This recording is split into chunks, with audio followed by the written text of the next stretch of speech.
सारणी बनाइए। सारणी के बाद में आयनिक यौगिक है। आयनिक यौगिक किसे कहते हैं? जो धातु और अधातु होते हैं। विशेष बात क्या होती है? कोई भी धातु या दूसरी क्या है? अधातु। इनमें एक विशेष बात आपको याद रखनी है, इलेक्ट्रॉन है ना। E- से हम दर्शाते हैं। सामान्य रूप से बताया गया है कि धातु से अधातु में, धातु से किसमें? अधातु में इलेक्ट्रॉन गए।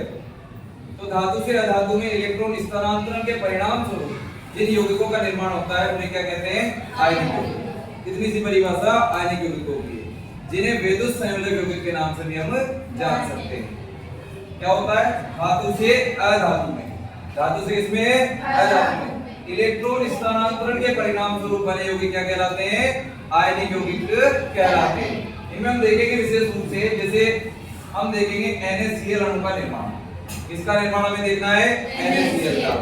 वो विस्तारित रूप से तो हम देखेंगे इसी, बाकी मूल रूप से बताया गया है कि जिस अणु का निर्माण करना होता है उसमें मौजूद दोनों परमाणु को अलग अलग लिखते हैं।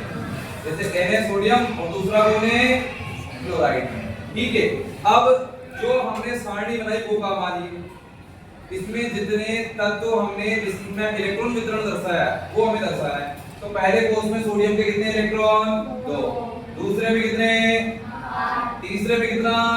1। क्लोराइड के पहले में कितने? 2।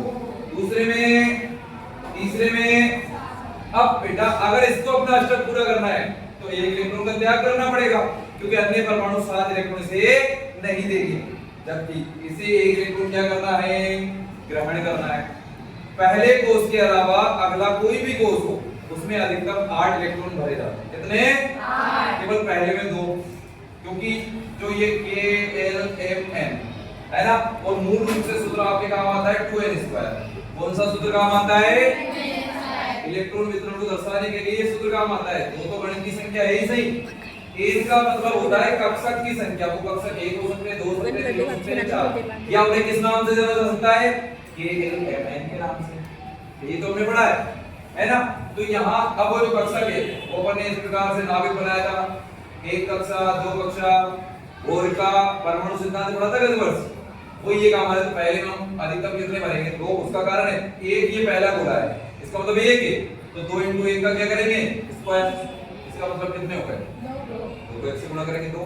यानी पहले कोष में हम कितने इलेक्ट्रॉन? 2 ही भर सकते हैं।